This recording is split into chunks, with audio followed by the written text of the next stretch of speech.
Dude is funny. Hey. Hey, girl, hey. Hey. Welcome back. Dad, you gotta do the zestier one. The zestier one? What's that? What? Guess. Hey. Hey, girl, hey. Hey, girl, hey. Is that a thing now? Hey, girl, hey. Hey, girl, hey. Oh. Thought I was going to be part of the Cool It's Club. funny. She just thinks it's funny coming out of my mouth. Yeah. Hey. Eric, your turn. I'm not. Come on, man. I don't do You it. guys, we gotta chant out. Don't be such a stick in the mud, Eric. Yeah, do it. All right, everybody No ready, pun set? intended. Do it. Do I it. said it. Do I said it. it. You guys didn't listen. What? Yeah. Do You guys it. are too busy going on Pause it about. and check. I don't believe you. Okay. Now we gotta stop it and go back, and if he doesn't I'm do not it, we doing gotta that. start chanting. Imagine we're all watching it later. Oh. Oh, yeah, I guess he did, didn't he? I don't think he did, though. But I don't Do think he it. did. No. I don't think he did. If he did, it was too low for us to hear it. So we Yeah. gotta do it Yeah. again. Yeah. Do it. Hey, girl, hey. Hey, girl, Any day hey. now. Or like going back. Hey, girl. Or it was like, yeah. Yas, queen. This shit still cracks me up. And yet you won't Yeah, say it. dinosaur. Yas. Yas. All right. So just move past that, I guess. Well, yeah. Yeah, we got to keep We're going. moving into it. Don't forget to look at them, socials and stuff. They're there. I promise. We're not going to address the T-Rex in the room. Yeah. Alrighty then. I guess we're just gonna get right into it then. I guess Madison's reading the creator profile because It's Norman Reedus. That's why, because. because it's Norman Reedus. But She's hey, in let's love. do this first. It's crazy. But if you want me to, I'll read the movie too. It doesn't matter. He's like, either the movie or the creator profile. And then he hands me this, and it's like 3 paragraphs. That's it for Norman Reedus? Mhm. Yeah, and he's got such Wow. a big life. He literally has a show. This is the first thing I ever saw him in. First thing I've seen him yeah. in, Never but seen there's The like Walking No, Dead. two 8 other millimeter, but things. I didn't know it was him. Yeah. 2 other things I've seen him in. It was like The Blade and then Walking Dead stuff. Pandorum. He was in Pandorum, that. yeah. I Yeah, don't think that I've one. ever Yeah, seen that one. Pandorum. Yeah. And then he did the sequel to the Boondock Saints while he was on We're Walking ruining Dead. her creator profile. Well, yeah, but I don't. We pretty much just I did don't it. We care can as just long as skip he gets it to read now. it again. All right. Well, it's gonna be Norman Reedus. If you didn't guess already. Yeah, if you didn't guess already, there he is. Yeah. Well, moving on. No. I hate his hair like that long. It is. It looks like a rat's nest, dude. Just like I get it. I got it in Walking Dead because like it made sense. It's over. But then Cut they it. wouldn't let him cut it. Yeah, like it's over. No, Cut now it. he's got his own show, so he can't cut it. Sure, you can. It's his show. You can do whatever the fuck he wants. I That's wish how, he would yeah, get rid for of real. Like maybe even make it part of the show. Like, hey, I think you should get a haircut. I'd be like, yeah, I could get a it. haircut. We should convince every guest that goes on, every person that goes on his show, be like, tell him to cut his hair. Tell him to cut his hair. So, did you ever see the guy on TikTok who like? There's always people like mimicking him from the show. He's always like, It's funny. he's like, yeah, like They, does like, this thing. I don't know. reenact- He always reenact how he like does stuff. He's like, Man, you shouldn't be doing that. I don't know. Just like he just does this like with everything. Next time you come across one, send it to me. Yeah, he's always, there's this What one this Asian is. dude who He's does like- it really well. He's Reed always Choi, like, probably. He's always like, and he's always like, and then he goes, Man, you don't know. dude, he does a really good job of it. Okay. If you just look it up, just look it up. But we don't know who he's mimicking. That guy. Norman Reedus. Oh, he's mimicking Norman Reedus. yeah, from The Yeah. Walking Dead. Oh, how he I'll always- write it down. Yeah, it's fucking funny. Like everything he like walks through his house and does like everyday tasks, and he's like he's trying to open a cabinet door, and he's like, See, okay. So, like, unpopular opinion, but, like, the first time I saw this, and I still feel the same way, Norman Reedus is a terrible, terrible Irishman. Yes. yeah. Yeah. Okay, I'm not the only one. Sean Patrick Flannery does fine. Because fucking he is amazing. Irish. Yeah, I guess his last name and everything, but still, But, see, like, when Norman Reedus does it, it he's sounds not more actually like he doesn't have an You Irish guys. accent though. Right, so Sean Patrick Flannery sounds right. He sounds like he's from Ireland, right? His formative years were there. Norman Reedus sounds like somebody that went to visit Ireland, liked how they talked, and then up, tried. is trying to pick up their slang. Yeah. Or not slang. He's trying to do their dialect. Because his accent goes in and out throughout the movie. Yeah, and it drives me insane. Like the worst offender for me was the I think the courtroom scene, because he probably talks the longest in that. I don't know, but like when they're in their apartment, even he doesn't even have an accent. Like anyway. pretty much. But like Sean Patrick Flannery's is like very thick. It's perfect. It's like a very thick. It's perfect because they were supposed to have spent their formative years there, and they moved to America when they turned 18. Like that's the part of the story you don't get because they cut all that stuff out with their mom, and all that stuff. Right. But I was assuming that they were talking about his mom at the beginning in the church at the very beginning. Mm-hmm. That was their mom. No. Kitty or Gervaisi. That's actually just a very popular, well, not popular, but famous story because several different theories psychologically came from it. The bystander effect, because everybody will stand around and look at something and go, "Oh, he'll take care of it. He'll do something." Somebody else. And then nobody does anything. Right, I gotcha. So it was a very fascinating case from a psychological standpoint. But the other thing is, it seems like it had been exaggerated quite a bit. So this happened before 911 was a thing. It happened before, it was like before any of the modern stuff that we have now. So a lot of people that heard it in their like windows or whatever, they just took it as, they didn't think it was like any kind of, I mean, if you live there, you hear screaming all the time, you know what I mean? And then anybody who did see it. Are you talking about in Boston or? Yeah, like I don't know if you hear it in Boston as much, but still, like, that's a high crime city. Right. Mm-hmm. And so, like, if you hear screaming, you're not going to think much about it. I hate to put it that way, but it's sort of like background noise if you live there. Right. I mean, it wasn't a bad neighborhood. I'm not justifying what these people did in any way, shape, or form. I'm just saying it was exaggerated. There wasn't as many people there watching as they would like you to believe, but anything more than one is wrong. So anyway, that's really why it's a famous case, is because there was a lot of study about why it happened. And how people just kind of stood around and did nothing about it. Yeah, like what caused these people to just go, meh. But yeah, it's called the bystander effect, or the whatever her last name. We learned about that in psychology. Yeah. It actually happens more often than you think. People just turn a blind eye to it. Well, how many times do you hear or see something and you're like, yeah, I'm sure somebody's dealing with that. Right, yeah. You know what I mean? Right, yeah. Yep. We all do it. We're all guilty of it. Yeah. But I'd like to think that if I was and again, I'm not judging them, because Lord knows, like I said when we were doing Saw, you don't know what you're going to do until you're in that situation. Mm-hmm. But I'd like to think I'd at least be like, hey, let's go get somebody. You know what I mean? Right, something. Yeah. All right, anyway, go ahead and start reading Madison for the creator profile. I don't know about you, Karen, but whenever I hear like a big crash at work, I'm like, huh. Somebody will get that. No, not even that. It's like, they're fine. Or you go to leave work and you hear like something horrible, like, shifts over. Yeah, right? Because you don't want to be that dumbass rushing up, right? And there's actually nothing wrong. Like, man, are you okay? Like, what? Like, man, you're fucking paranoid, dude. Like, nothing's wrong. But about the time that there is something wrong and you didn't go, you know what I mean? Mm-hmm. Then you're the bad guy. And that's another reason why the bystander effect happens.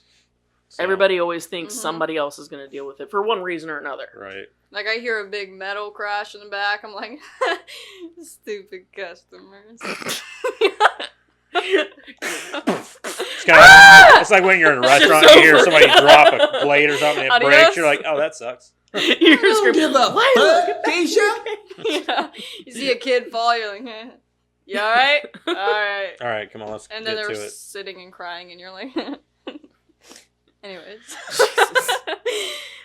Norman Reedus was born in Hollywood, Florida. He is of Italian, England, Scottish, and Irish descent.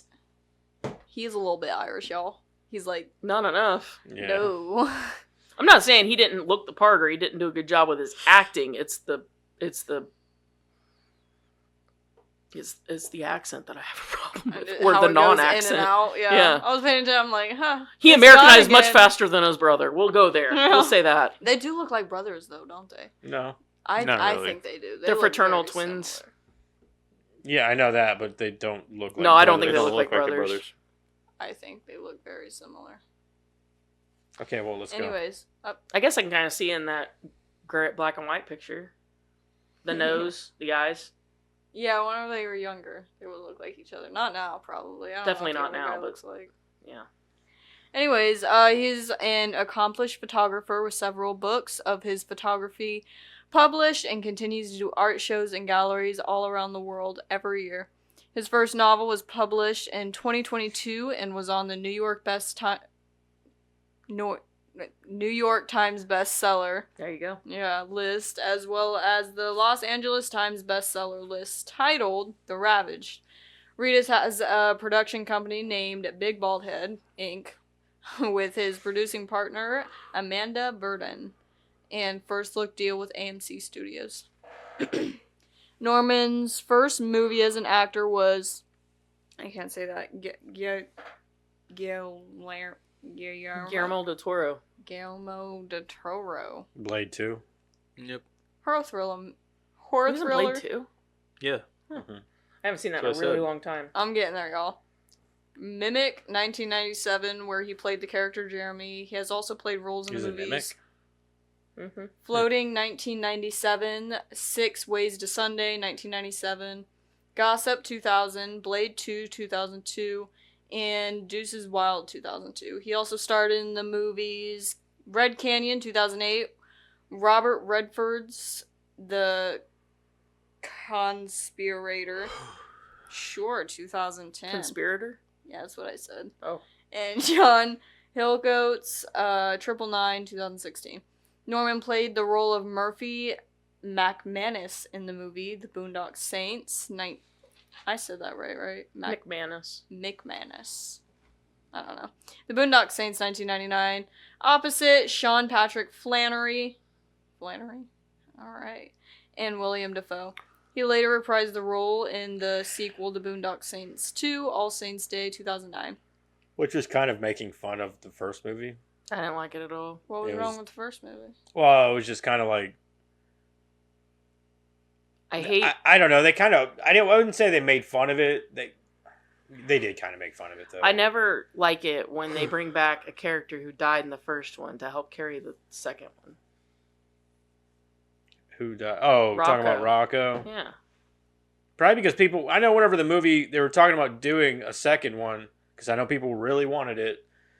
Well, they did the same thing in SLC Punk 2. Yeah, well, they really wanted it, and they said it just wouldn't be the same, though, without Rocco. I don't give a shit. And I'm like, It should've yeah, just I guess never you're been right, but that's what they It did, should you have know? just never been made. Introduce a new character. It goes back They to... did that. They Yeah, also did. tried to replace him, too. Yeah. They did all of the things, Yeah, which is part of the problem. Pick a lane. Right. right. And then after so many years go by, can you just not? Like, every time that happens, The second every one was single very fucking underwhelming time. for a lot of reasons. Like, the second one introduces them, but they've been in hiding for many, many years. I'm like, you Instead guys... of at the end of the movie where you think We're- they're gonna fuck shit up. Yeah, like, they're ready to go in and fuck shit up, but yeah, then the you dad find out says, they you haven't know, done can shit you- since then. How can you, or how long are you gonna do that? Can you do it until it's done? Yeah. And they're like, oh yeah, we can. We're gonna go I guess hide. we're done. Yeah, we're done. Yeah. Are you willing to go as far as needed? Like, well, no, because obviously you guys go into hiding. And Well, yeah, we will after we stop hiding. After we catch him by surprise. It didn't make any sense to me because that was the most underwhelming part for I think the second movie. I was like, so wait, they've been hiding this whole time? Like, Well, I think people were expecting this strong movie like the first one was that made you question, right? Like, everybody has to sit there and watch this movie and question, like, one, would you be capable? And second, do you agree with it? Right? right. And in the second one, you're not asked any questions. You don't think about this very strong stance that they have in the first one. And that's what it's missing. They actually it's missing and this it's also incredible- because they also get pulled out of hiding. Yeah. Like, it isn't because they don't come out of hiding for any reason other than, well, they do come out for a reason, but it's like, but it's also a setup and a trap. You know what I mean? It's just, it misses the entire point of Yeah, the first one, and yeah. that's what people loved about it. So, yeah, I don't care His for it. directorial debut happened in 2005 with the multi-awarded short film Miles Davis, I Thought of You, 2006. As of 2010, he stars as Daryl Dixon on the AMC television series The Walking Dead. The character was not originally in the comic book series of the same name, but was created specifically for Reedus by Frank Darabont. Because he actually went in to read for Merle. Mm-hmm. Yeah. The Walking Dead comic creator Robert Kirkman has stated he feels absolutely blessed Reedus has honored the show with his presence and the way he has come in and taken over that role and defined Daryl Dixon. A great deal of Norman's portrayal of the character in the first season inspired all the writers to do what we did with him in the second season. We love writing him and end up doing cool stuff with him. And I agree, because Daryl Dixon is my favorite character. Yeah, he's everybody's fucking favorite character. Not true. Yours is Rick. Yeah. Because you're weird. No, because he's more complex than Daryl Dixon. But he's not. Okay.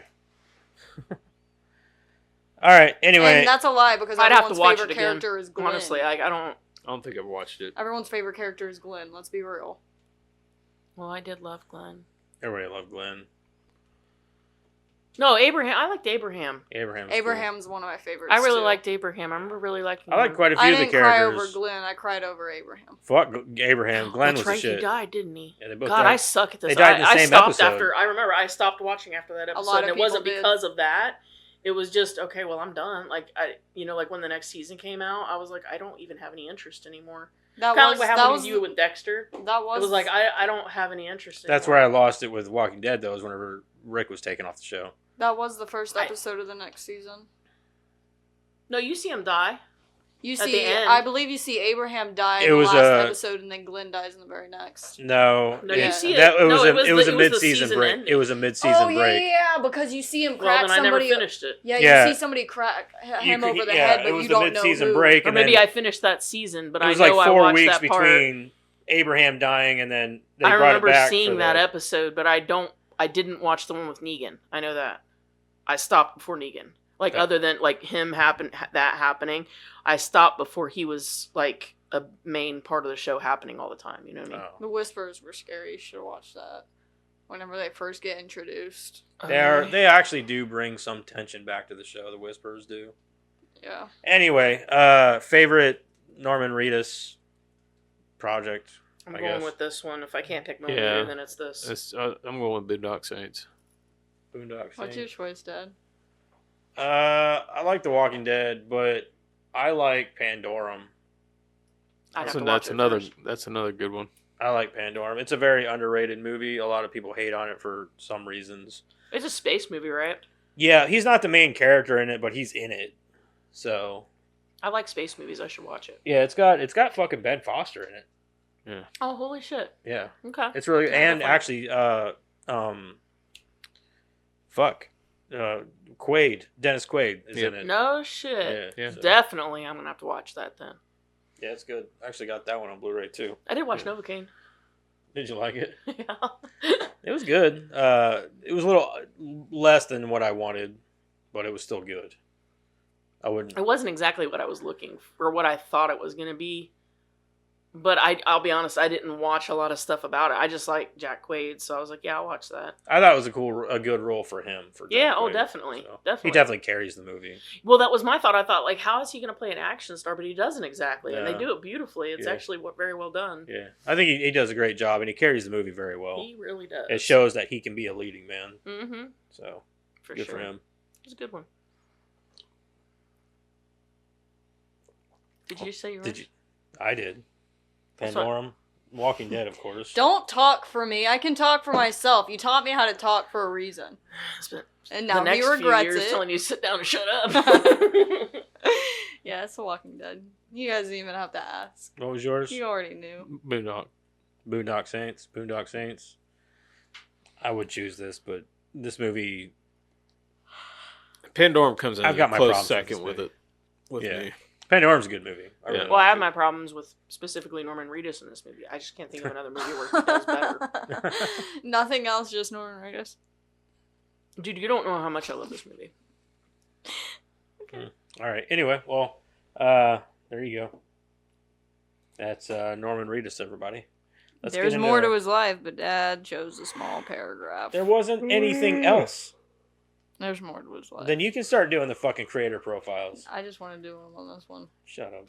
Let's talk about the movie. All right. This week we watched The Boondock Saints from 1999. Karen, you got that? Tired thought? of the crime overrunning the Okay, streets go of ahead. Boston. Fuck you, Jessica. I'm tired of hearing you talk. This was... I was getting into it, and she's just like, mid sentence, just goes ahead. Usually I have to open it up. I was like, I'm just going to start talking. Tired of the crime overrunning the streets of Boston, Irish Catholic twin brothers Connor and Murphy are inspired by their faith to cleanse their hometown of evil and their own brand of zealous vigilante justice. As they hunt down and kill one notorious gangster after another, they become controversial folk heroes in the community. But Paul Smecker, an eccentric, that's putting it lightly, FBI agent, is fast closing in on their blood-soaked trail. Willem Dafoe plays Paul Smecker, Sean Patrick Flannery is Connor, Norman is Murphy, David Della Rocco is Rocco, Bill Connolly is El Duce. That's as far as I'm going. Al Duce? Il Duce. El Duce. The El Dutch. Duce. The Dutch. Il Duce. All right. Would you recommend Madison? Yeah.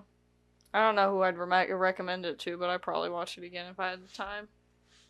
You guys, like, it kills me with that when you guys are like, I don't know who I'd recommend it to. Like, Well, who not cares a if lot you of like my a friends. movie enough? Like, I'm recommending it to everybody. Not a You lot know of what my I'm saying? friends Right. like old movies. But so. what she's No, trying I to get say, it. though, I get is, it. I get it. It's just like, it's like every time, Yeah. you know? Whether you like it or you don't like it. I Kinda would. like I like this movie. I would It was recommend it to people. It's not as good as I remember it, but it's still good, and it's still one of those movies that, like in '99, like from like '99. Well, I wouldn't even say in '99. I'd say more like it really didn't find a following until like later on its DVD releases, because like There was only... I didn't hear shit about this movie until like I'd say probably 2005. That's Troy Duffy's fault. Yeah, like and like, but then whenever people caught wind of it, it was like huge. Everybody, all of our friends were obsessed with this movie. And I watched it when I was in North Carolina. I don't even remember who right. introduced me to it. But Well, like Jessica Hill and some other people introduced it to me, and I'm like, yeah, I'll watch it, I guess. And it's a good movie. It doesn't hold up. It's definitely aged, but I think it's aged because of the climate of movies and cinema that's out now with vigilantism and stuff. Like, we see it every day in superhero movies, even in like, you know, street level superhero movies like Daredevil and fucking all these other street level superheroes and other, like, I wouldn't say spin-offs, but like sub-hero movies, essentially. You know what I mean? Like, it's been done over and over again.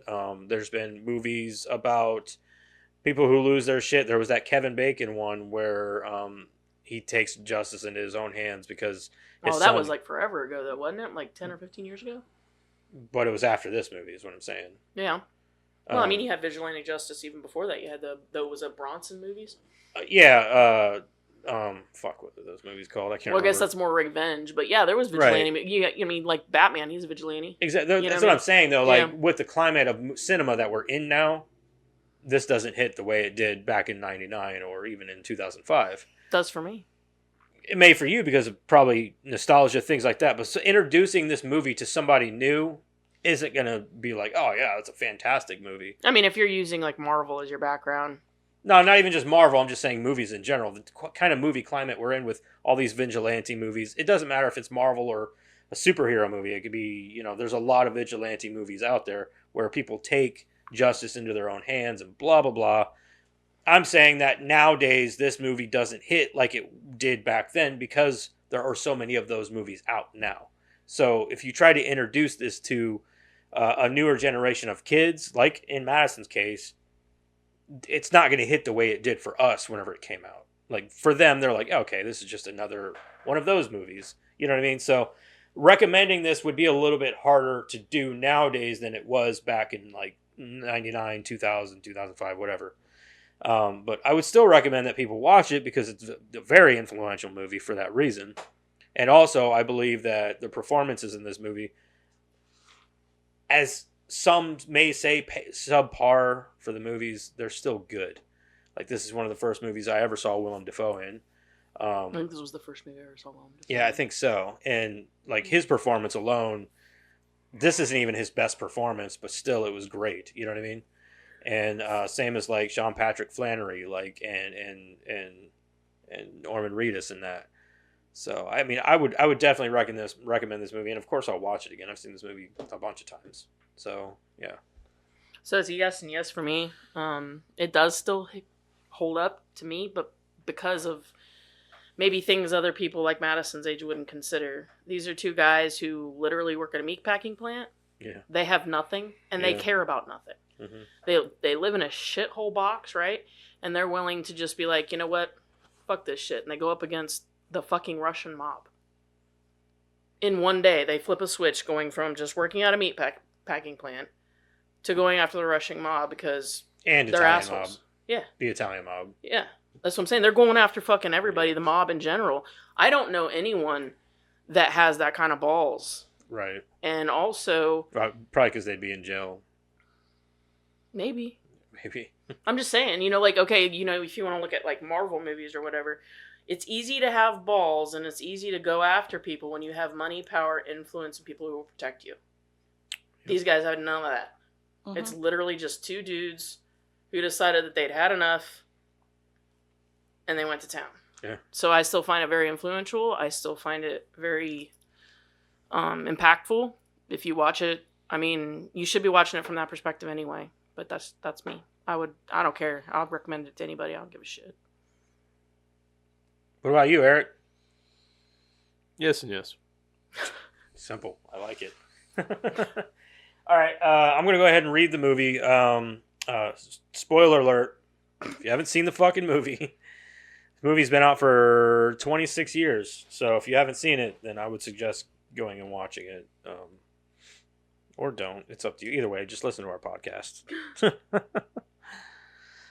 All right. The film opens with Irish fraternal twins Connor and Murphy McManus attending Mass at a Catholic church. Next, the film is chronologically unclear. While celebrating St. Patrick's Day with friends, the two get into a bar brawl with three Russian mobsters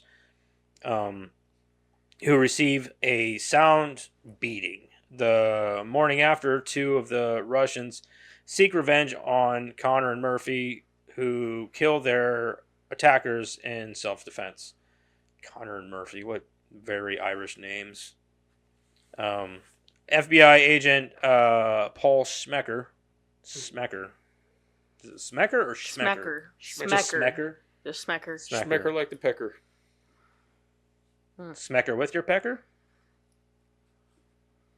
Get it? Smecker with your pecker. Smecker with the pecker. Yeah, I get it. Oh God, she looks really upset about it. That really upset Madison. Apparently, she's gonna take your ass out after she's like, this. No, she's like, I'm not. Bothered. She's not. She's like so over your shit. She's not like even her eyes are dead. Good. Fucking good. You seen that video of the little kid with the juice in the back? The mom's like, "How's your juice?" And he's like, "Good, fucking good, fucking good." Okay. The brothers decide to clear their names and arrive at the police station, where they find that the police and local news reporters see them as heroes. To avoid press attention, the brothers decide to spend the night in a holding cell where they receive an apparent vision from God telling them to hunt down wicked men so that the innocent will flourish. Is that what that was? I guess, because they didn't really do a very good job of...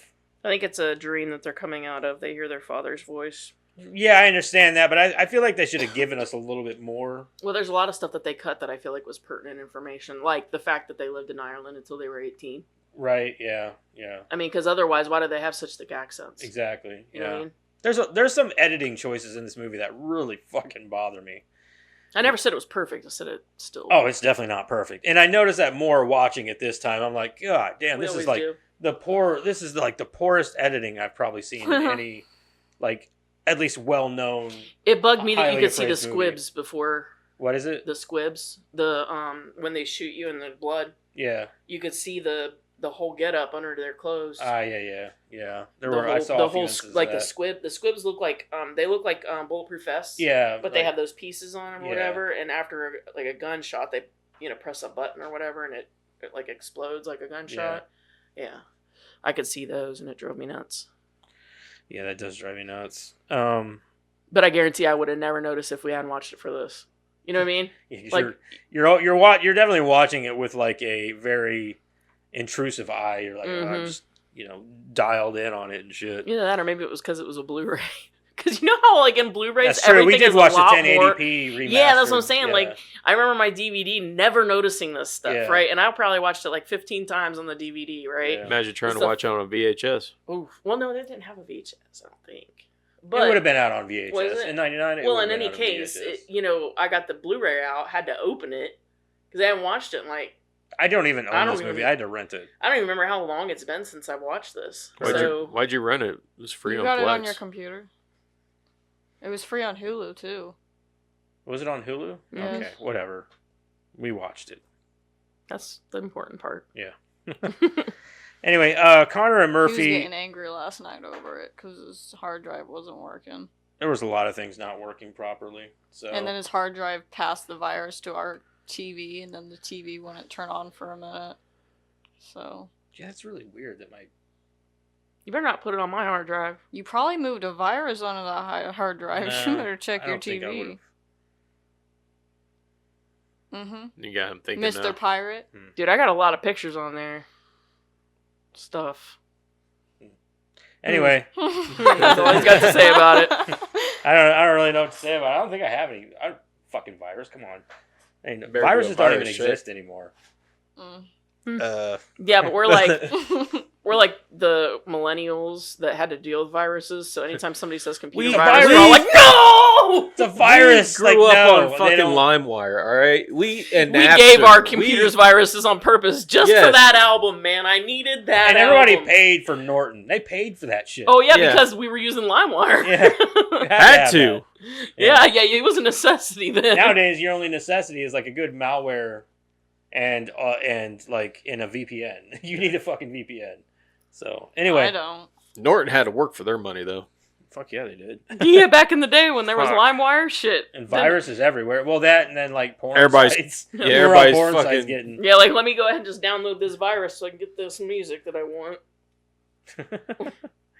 All right. Anyway, much. Connor and Murphy resolve to rid Boston of evil men, with their friend and former mob errand boy Rocco eventually joining them to help. Connor learns of a meeting of Russian syndicate bosses at a hotel from a pager taken from one of the dead Russian mobsters, and the brothers quickly kill 9 bosses and underbosses, saving the leader, later referred to as the Fat Man, Fat slash Fag Man. What did you say? Fat man. For the last. They recite their family prayer and kill him with 2 gunshots to the back of the head. The bullets cross and go out each of his eyes. They place coins on the eyes of all 9 bodies as if to pay the toll to cross the river Styx, which I think is one of the coolest aspects of the movie, is that they do that for each of their victims. Mm-hmm. After hunting down Vincenzo Lapazzi, right? Lapazzi? I'm Yeah. guessing. I don't know. It could be either. I know it's Vincenzo. But usually when there's a double Z, it's like there's a T Lapazzi? sound in it. Yeah. That makes sense. Underboss of the Yakavetta crime family, the 3 vigilantes undertake a series of increasingly violent missions, cleansing the city of the most vicious criminals. In response to the threat, Jessup, Papa Joe Yakavetta, contracts the feared hitman El Duce to deal with the vigilantes. After killing a criminal at his house, the 3 men are ambushed by El Duce. Although they manage to chase El Duce away, the 3 men suffer from wounds, one of which Rocco loses part of his finger. Listen, my favorite part in that movie is Paul Smecker telling that story. Because of When they go in And they go into the garage. It was a firefight. You know, like when they go They in the start garage. shooting a gun, like, yeah. When they go into the garage, and he comes out of the garage telling the story. Oh, yeah. And then he's, like, telling the story all throughout like he was there. Mm-hmm. And, like, I love that whole scene. So that do whole I do. scene. I did think that was pretty cool. Mhm. See, my issue with that, though, is he went from that calm, cool, collected person to being like this overworked, sweaty, like befuddled buffoon. Totally in character for him.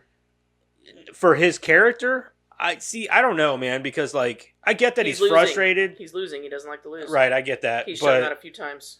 I don't know, but that also, like, whenever it comes to like his, I don't know. This is where I think the editing choices come in, because like it's so weird how it's edited together, and then out of nowhere he's like this like really overworked, frustrated, like they're getting the best of him, and I'm like, yeah, but just a minute ago he wasn't like that. Like, show us a slower transition than that. He's kind of bipolar.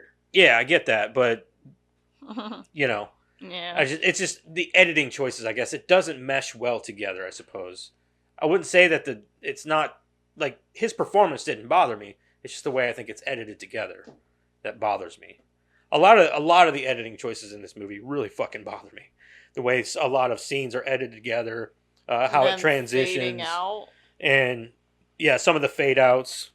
All of the They fade just really outs. bother me because you'll be on this high note and then out of nowhere you go into this like really low note, and it's just like, okay, well, this transition didn't feel right. You know what I mean? I don't know. It's just weird to me. And some people, I hate it whenever people compare this movie to like a Tarantino movie. I'm like, yeah, I could see some of the influence there, but like it's not even on that fucking level for me. You know what I mean? Like Tarantino wise, like because the dialogue isn't there or things like that. So, but these are all my critiques of the movie. So. Karen's looking at me like, dude, fuck you. You're wrong. No, I'm listening. What do you want me to say? Oh, I don't know. You just give me that Every look. time I say something, you go on to something else. So I'm just listening. That's it. She's frustrated. No, you just talk. It's gonna cut to a like, scene. I can't. It's gonna cut to a scene say where anything. I can't. it's gonna cut to a scene Can I where ever? she's No. where she's sweating When I and do she's my like, reviews, he'll pop in for 3 or 4 more times. So I'm just I always listening. have something to say. I can't help it. I'm I'm a listening. talkative guy. Just listening. I have opinions. Mm-hmm. He does it all the time. I do it all the time. Mm-hmm. I know. Even I've known him for outside a of few here. years. Yeah. I've learned to just be quiet. I mean, I just listening. That's For it. a few years. A couple, 2 or 3. Anyway, 2 Times or 10 3 maybe. late. Yeah. okay. Hours later, as the police investigate the spot where the firefight took place, Smecker finds the part of the finger of that Rocco Rocco's lost. Modern Life. Yeah. Roscoe. Smecker decides to do an independent investigation to see who was behind the gun. Sorry, I just read that line twice. Gun battle and can track the evidence down to Rocco and his 2 allies. See, I didn't understand that. Like, why? Like, you were all about, like, finding them and all this and that. Like, there's no evidence. Oh, no, this is going to be good. And then he finds the finger and automatically pockets it. See, I didn't understand that either. I had that wrote down. Yeah, I'm like, It why would doesn't you do make that? sense because he was literally just screaming Mhm. about who are you?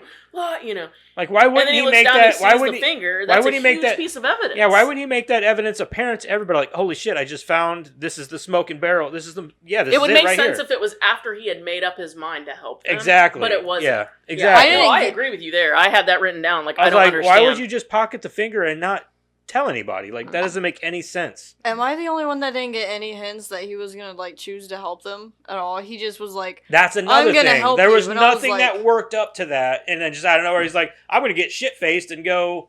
But like, dude, like, I don't understand how this transition in your It in your hints person. at it. It hints at it when they're getting interrogated, because he's incredibly impressed with them, Right. and he's talking about, you know, like when they were talking about, you know, like they learned all these language, and like you look at his eyes, you look at his face, he is He's thoroughly in love with yeah, them. he's Like smitten he's just by him. Yeah, yeah. very much. So later on, when he figures out whose finger it is, and that it's Rocco, and he knows who it is. Like he knows it ain't Rocco. Okay, right. He But knows it ain't who Rocco. He knows Rocco's with them. He saw Rocco walk in with their clothes. He knows how close he is to them. Yeah. And he knows damn well who it is. Maybe I guess you're right. Then he starts to think about the fact that, like, hey, These kids are good. And these guys, like, if they're doing this, they've got good reasons. And then he starts to put together, oh, they're all bad guys. Like, you know what I'm saying? Like, Right. he's starting to put the pieces together. He's not stupid. I mean, that's why he But got the finger job. did. That part I do not understand I didn't either. I don't. understand. Maybe That could be another editing thing. Who knows? But Right. I agree. When he starts screaming about who are I you, think it's more of an ego thing that he wanted to find out who it was without anybody oh, else. he wanted to break the case. And at I this can point. see That's that. a good point. I Yeah. can see that, but like they don't make that evident at all. You know what I mean? Well, he just goes and you does could it. be kinda He's You very could much of an deduce it. egomaniac. Yeah, if you could if you really deduce it. think about it. You Right. really could deduce it based on his prior actions, and then that's the first time, like you said, that he's really just unraveling. Like he's impressed by these guys because he's going through what they did, and he's really impressed by it. But at the same time, he's like, the fuck, man! Like I have taken down bigger people than you. You know what I'm saying? Like he's getting really frustrated. One of my Looks down, gets this big break. I could see that. I Like I can said, see that very too. You're big not wrong egomaniac. about that. It just Yeah. like I got to know first before anybody type Mhm. of deal. Yeah. I want to break the case without anybody knowing how I broke the Yeah, I don't Right. want my reputation fucked up, right? Like Yeah. if I hand this finger off, or if I tell someone else about it, somebody else is going to get equal credit. You know what I'm saying? Right. But like if he does it, his reputation is intact. Especially since he was throwing that tantrum essentially. Right. No, when he found that's the a very finger. good point. I hadn't thought about Because he that. didn't even find it on purpose. He essentially found it on accident. Yeah. Yeah. Also, I forgot what I was gonna say. Oh, that part whenever he was after the strip, whatever that thing is, the peep show room or whatever. Oh, the Oh, sin yeah. bin. Yeah, after that scene, and he's showing the. Was it then? No, it wasn't then. It was the first time they killed those 9 guys. Whenever he was showing the other detectives, he was kind of teaching them, and they were like taking notes and watching and learning.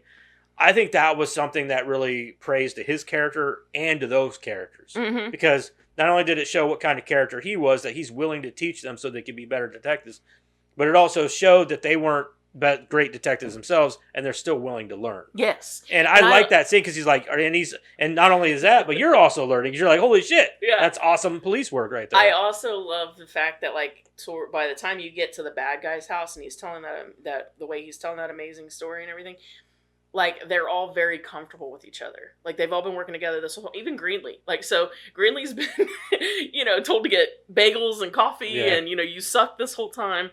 And so like after a while anybody would just be like, I'm not going to talk anymore, But Greenlee, by the time that scene comes around, he's like, so it must have been 6 guys, and Greenlee's like, 1 guy, 6 guns, and he just looks at him. You know what I mean? Like, so to me, that's just he comes off the very first scene like a total ass. But then as it goes on, you start to realize that what he's doing is he's trying to shape these guys, he's trying to teach them. And then by the time you get to that scene, you see how far they've come. They're not sitting here trying to, come up with their own bullshit anymore and sit there and go, oh, I know better than you. They've learned, like, okay, I can learn from other people, like I put that ego in check a little bit. I like that. I also think that part with like where all the blood was apparently bad, that's a load of shit. What, ammonia? I know the ammonia will fuck up blood and it makes it unusable, but you're telling me like with the spray and everything, there is not one little speck of blood that can't be... Because there's going to be a spray effect if you're being shot, right? Yeah. So, and he sprayed that one post and that, but like, what about the house behind it, things like that? Like the ammonia didn't affect everything. Like they'd have to literally drench it with ammonia. Yeah. Like there has to be something usable there. So that bitch was being lazy, is what I'm saying. Like No, she gone. It goes into the collection of it. You can't do it with a paintbrush. So like if you're gonna sit there and go through like every blood splotch or whatever, which is fine, you totally can, and they do. That's a But lot of tests. That's a lot. Usually they don't do it like that because of the amount of money it takes for one DNA test. Usually it's one swab, one good swab. That's why they test it. I don't know why you wouldn't let them just do their thing. They're killing off mob bosses. He didn't know that at the time. Right. Yeah, like they're gonna swab one area and go, oh, not a good one. Not a good one. You know what I mean? After a certain amount of not good ones, they're like, okay, this is not If useful. you smell ammonia, the odds are they probably cut because he was spraying everywhere. Yeah. So I mean, you're gonna get the spray effect with ammonia too. So the Right. odds are not in your favor. Right. Okay. After hunting down Vincenzo, underboss of the Kozak crime family, blah, blah, blah, blah. Holy shit, I was way past that. Hours later, the police investigate the spot where the firefight took place. Smecker finds the part of the finger that Rocco lost.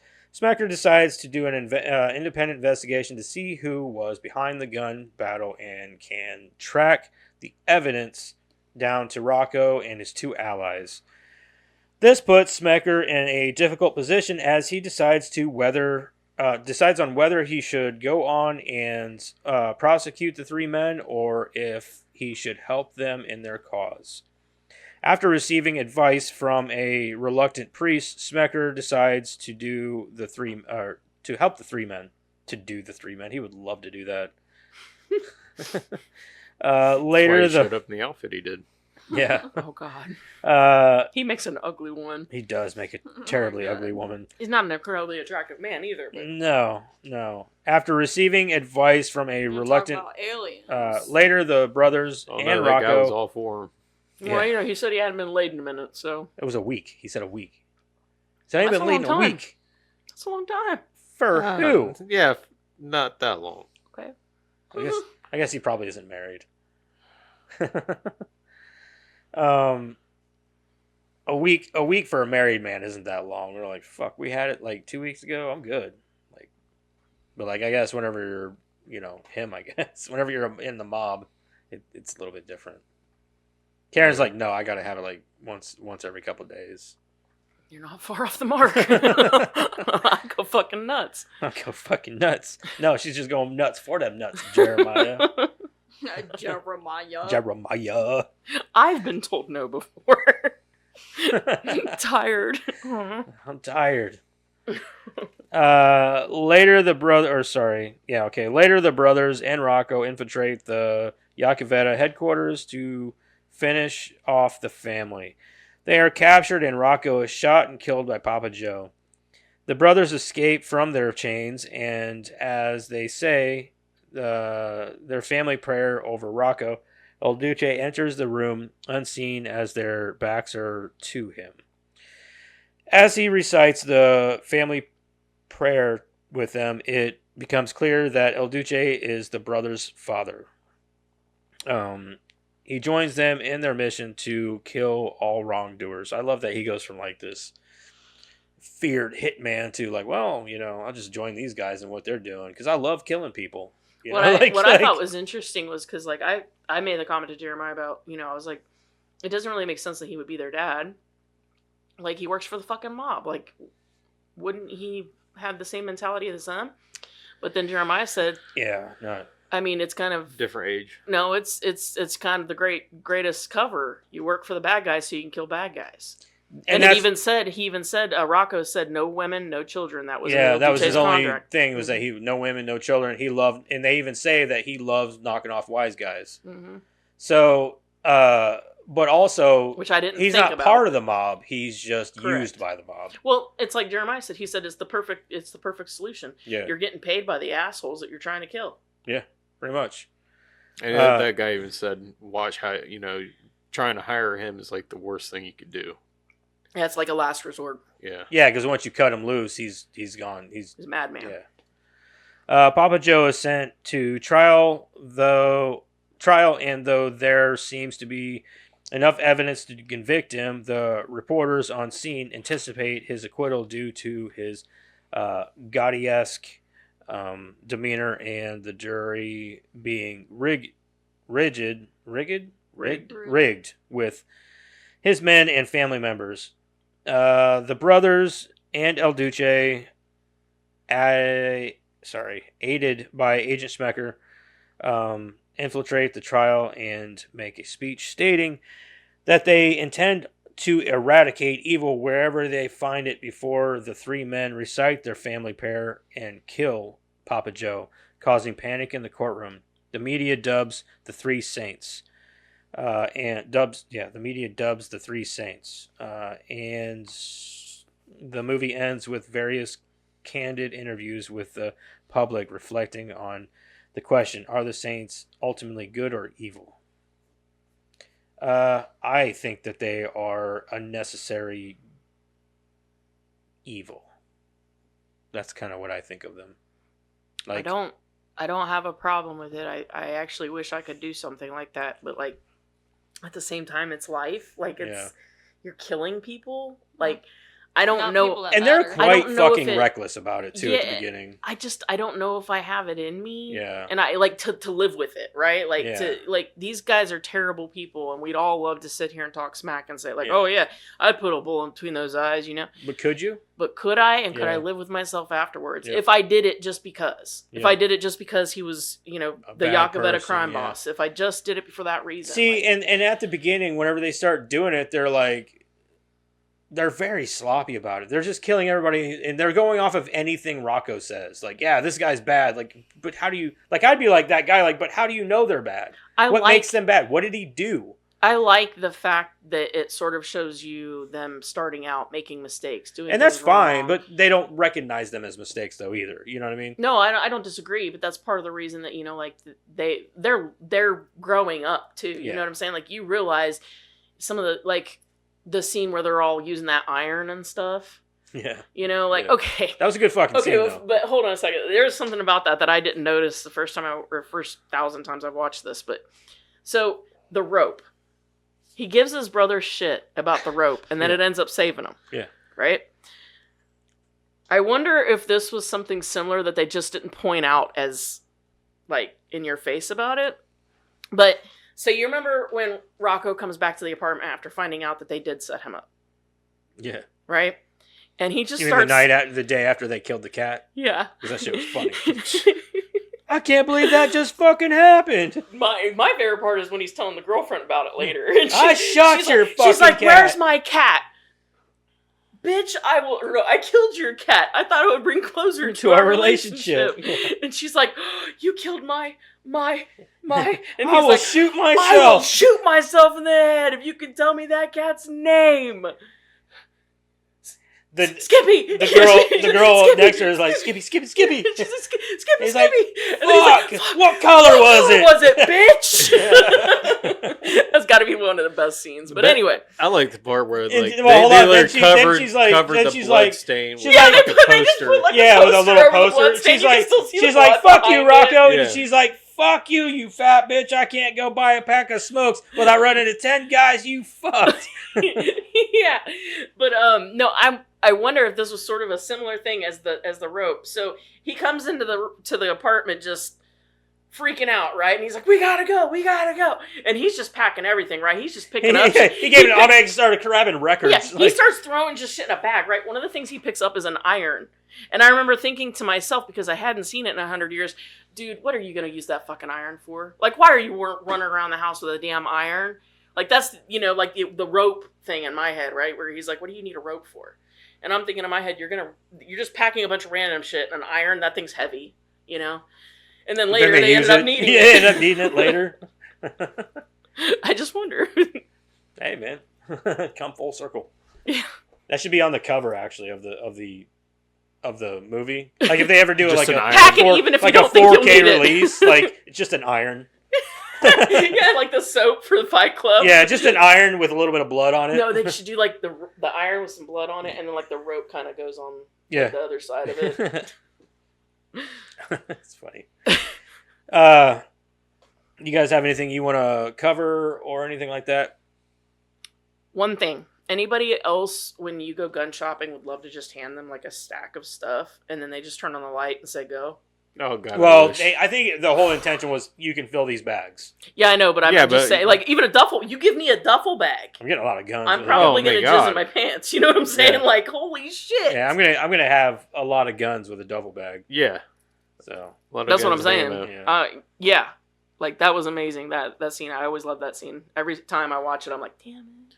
250 calibers and like I a w- little bit of stack of money from the guy's pockets. That's basically what they Yeah. handed him. Yeah. I will say that the intensity of the movie ramps up as the movie goes, and I like that. Yes. It starts off kind of slow and funny and blah blah blah. You're introduced to them, but like midway, it really starts to pick up a little bit, and then by like the last 30 minutes of the movie, like 20 to 30 minutes, you're like, it really does go by fast. I think when they're at the end, when they're actually in Yakovetta's house and things start to go south, I think that's the moment when you kind of realize that the brothers are thinking like, holy shit, like we weren't prepared, right? And then their dad shows up out of nowhere, sort of as like you guys are supposed to be doing this moment. Like, you can't give up. Here's your, thing to rely on, right. I always found that scene kind of powerful too. Right. I just think that the movie itself is influential, but it's very, it's entertaining. It's an entertaining fucking movie. For sure. It really, even with its flaws, it's still an entertaining movie. Well, I think it brings this realness to it that you don't really see in a lot of other movies. It's very grounded. You know what I mean? In reality, sort of. Like the shit with, there's 3 friends, right? And then they got this bartender who's getting, getting... It's got a certain grittiness to it. Yeah, and it sort of makes you feel like you could know these guys. Like, they could be guys that you've met or whatever, They hung out at the local bar, shit like that. Yeah, and they were always goofing off and shit like that, yeah. Mm-hmm. But they always had these very straight morals. Like, there was black and white, and that was it, Yeah, and honestly, that's how a lot of people need to be. Well, in a lot of ways. Yeah, in a lot of ways. Anyway, you guys are good? Yeah. Good, you good? Let's go this bitch. Okay, whatever. It's good. I think. Let's make sure. Yeah, we're good. All right. Anyway, let's start with Madison. Madison, what did you think of the Boondock Saints? Pretty good. I like it. She's changing it up. A little bit. Had to switch it up. I really liked this movie. It was really good. There it is. I feel better. Yeah. I couldn't help it. His will be, I enjoyed this movie. He's gonna throw something. Just lean into it, man. It's cool. But it's fun.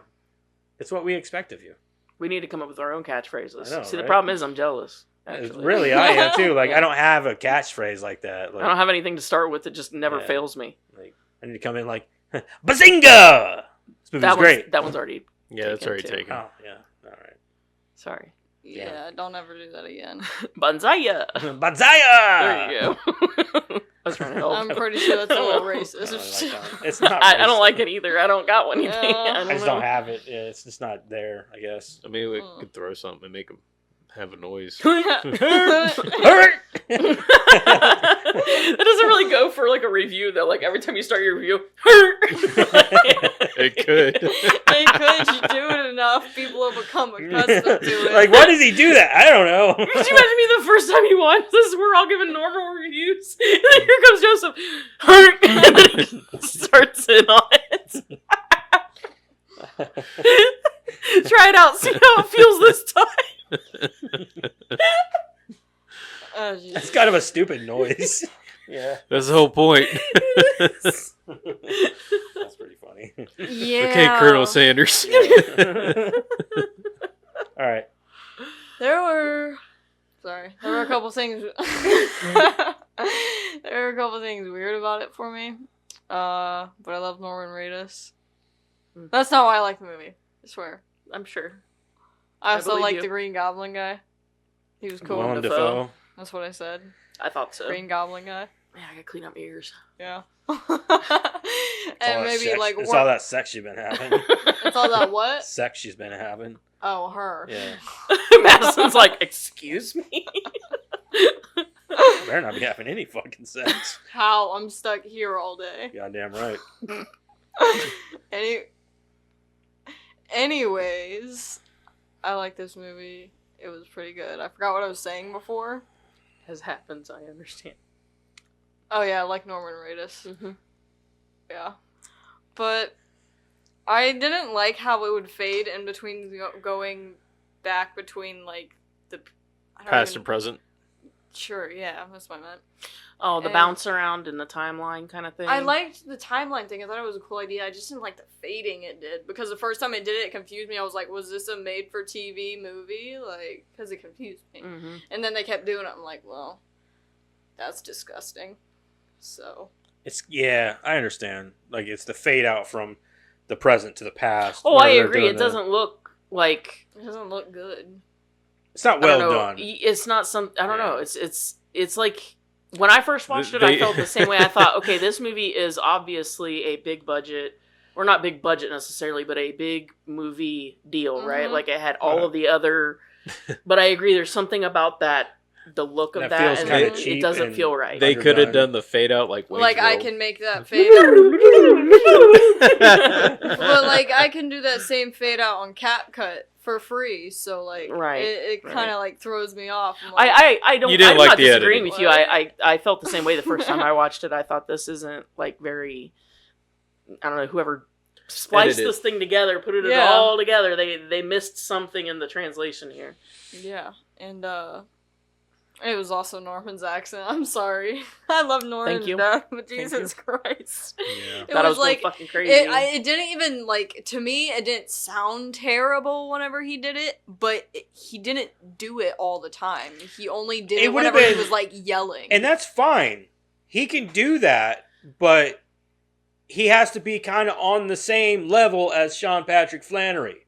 Because yeah. they're When they're twins. when and they're they side lived by in side. Ireland They live in together. the yeah. Yeah, and then you know what I mean. But like, whenever his is like super thick, and then Norman Reedus is over here, like he's like it's fine if he's losing his accent because he lives in America, Right.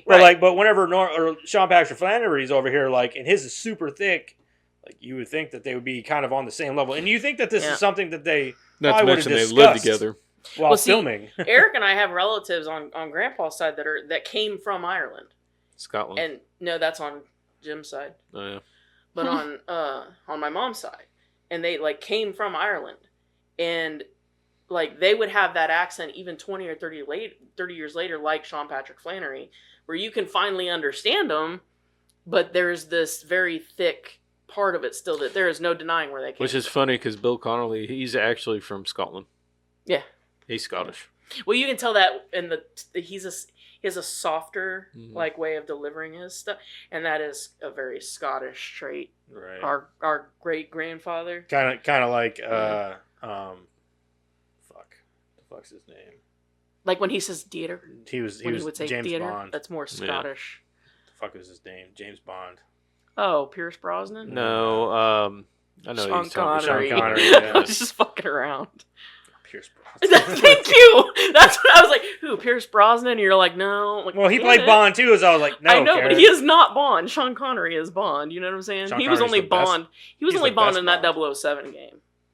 Let's be real. GoldenEye 007. Yeah, That's let's the just be best real. one, okay? Yeah, I know it is. You play that shit with You four don't, other you people? don't downgrade that game. I'm not. You never I won a could. trophy playing that game one time. Not to brag or anything. Not to brag. No, not to brag. All right, On so what do multiplayer. you give it? Oh yeah, I forgot about the mark. I'm gonna give it a 6.5. It was alright. All right, for me, But I great love Norman movie, Reedus. fun, poor editing choices. I love the opening with the was it Dropkick Murphys or was it? Mhm. Oh no! That's not Dropkick Murphys. I think that's Troy Duffy's band. Yeah. It was at the beginning. Pretty sure No, I'm pretty sure they did a lot of the soundtrack, but that might be. Well, I don't know. I It don't, was I either don't have the Dropkick soundtrack Murphys name. Hold or- on. Oh, the beginning part. Oh, like the theme?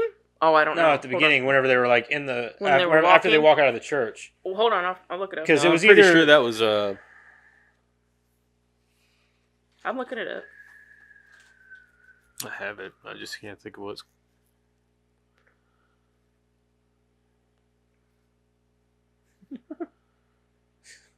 this kid just bought this bike off of my neighbor Jeff over here, Dana? and he just laid it down Yeah. in front of my buddy Brenton. We were both wrong. It's Brent's Jeff house. Dana. What? Jeff Dana. How's that? That's the band. Or the guy. Oh, okay. Yeah, Yep. that's it. Yeah, it's Jeff Dana. And Michael Dana. Jeff and Michael. Okay, it's cool though. It's just an It Irish is. jig. Yeah, it's just an Irish song. Okay. Anyway, the music's They great. use I it in love a lot of Irish things. music though. I think my Irish After music's that. great. Like I love Dropkick Murphys. I love Flogging Molly. Those great fucking bands. But like I said, the editing in this movie bothers me a little bit. I still don't believe it's aged that well, but it's still influential, and it's just one of those movies that's hard to introduce to newer audiences without like it's influential to us because we grew up and we caught it in our teenage years and all that, and I'm just culture good. yeah. But Mm. now it's hard. It's a hard sell to audiences now, like newer audiences. I say that's more of a testimony to the pansiness of all of you. I think it's more of a testimony That's to how offensive. cultured they are and how they look at film and cinema. Like if they're only looking at like, oh, I watch all the Avengers movies. Well, they want everything You're to not be gonna soft appreciate too. You this, know what I yeah. mean? Like they don't want anything Yeah. that's too violent or too, It's true. and And this even movie- even the upper teens are that way too. Yeah. It's like Which they've been is just mental. overly Yeah. sensitized. I let my kids see it all. Crystal's a little more against some things, but like me, I'm like, I it take is- my mom's stance. I don't give a fuck. Yeah, that's how I am. Like, just know that it's not real. There's some things that I might be like, yeah, maybe you shouldn't watch this. Dude, my mom let me Um, watch Bachelor Party when I was 4. But like with this movie, like I had no issue. Like I told Crystal, she's like, She "Is it let kid us watch appropriate?" I was Beavis like, and "What Butthead. is kid appropriate?" And Yeah, then I I was didn't know. like, and then I said, I was like, there is a small bit of nudity in this, mostly with the tit incident. He's like, what the fuck are you doing? He's like, I'll give her a tip. Was that a real tip? Yes, It Yeah. looked like a real Looked tit. like a real tit. I don't know. It jiggled like a real tit. Did it? It looked like Not a real silicone one, to me. Yeah, maybe not a real one. Like it was like an implant or something. But anyway, There was definitely a tit there. there was a boob A there. human tit. I I was thought it laughing looked like at Crystal silicone. turned around and looked at me. I was just giggling. Oh, that was funny. That was funny. Of Anyway. course, you'd be laughing at this. Oh, sorry, I forgot.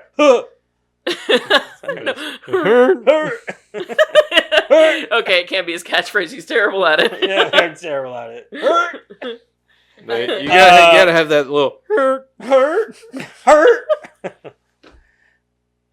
Now move your hand a little bit while you do that. Hurt. Hello, future We're getting kicked off. cancellation. Yeah, We're so- getting kicked off. that's dude, canceled we're done. right there. That's the last one. We're That's getting it. kicked off of YouTube now. That's for it. Sure. That's the final one. That will never be monetized. Even if we could be monetized, they'll never monetize us. No. Like you see these motherfuckers, like they're over there making fun of retards. Now it's over. He dropped that R bomb like it was nothing. That's terrible. Well, say goodbye to the I don't give a muse. fuck. Grow a pair of balls. Shut the Not fuck today, up. Satan. Yeah. Anyway, I'll give this movie. The I'm gonna give it a devil. 7. I'll give it a 7. Sorry, guys, I let him into that one. Hurt. I was like Tourette's. Fuck Oh, yeah. ass.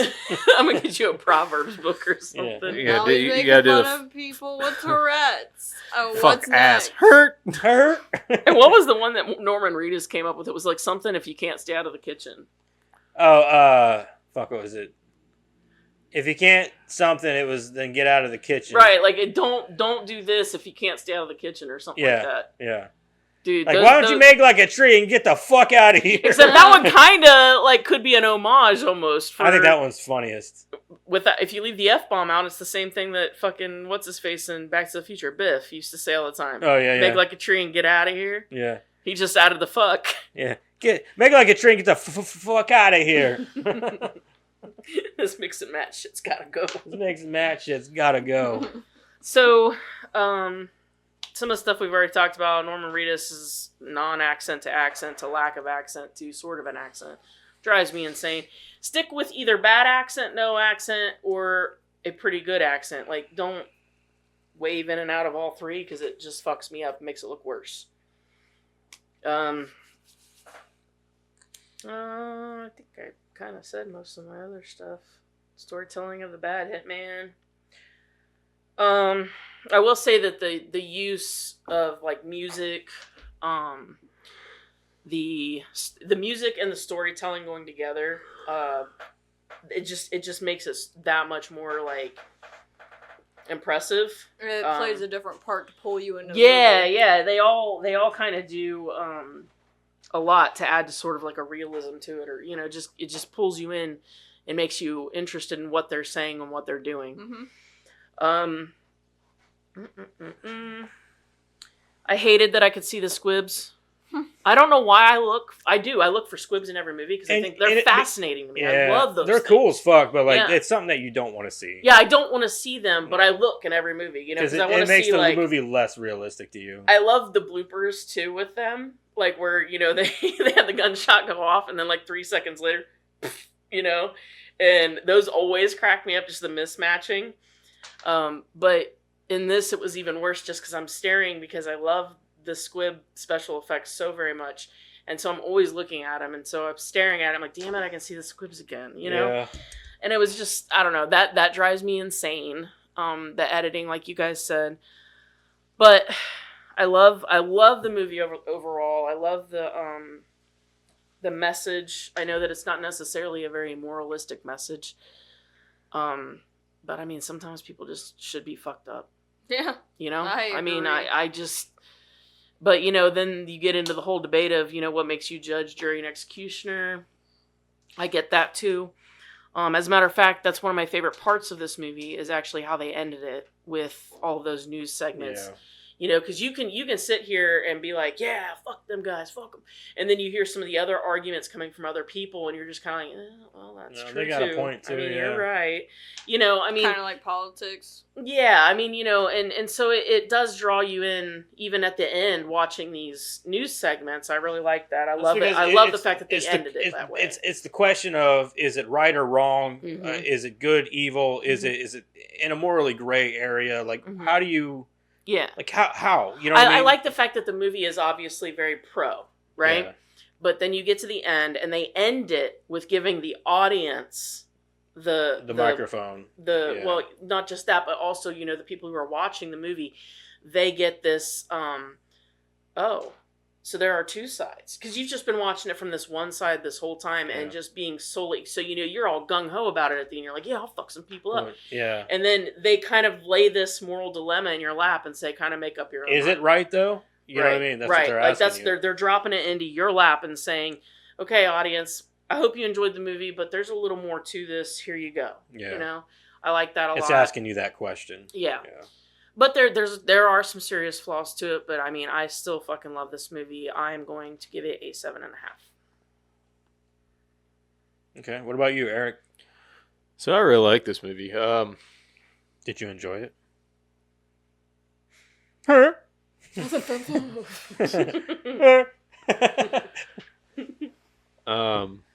really love the music, and I love, most of the acting in it.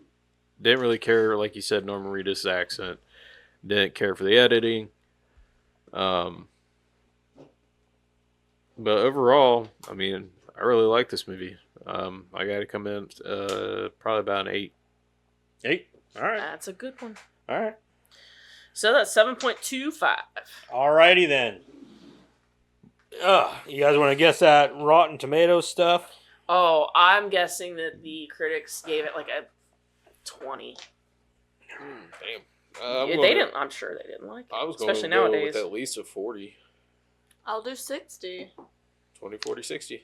Karen's going to take this. It is 26%. Whoa, buddy. Told you they were going to hate it. Says, critics' consensus is a juvenile, ugly movie that represents the worst tendencies of directors channeling Tarantino. Nah, they just didn't like how many times they said fag. Called it. It's fucking ridiculous. Yeah.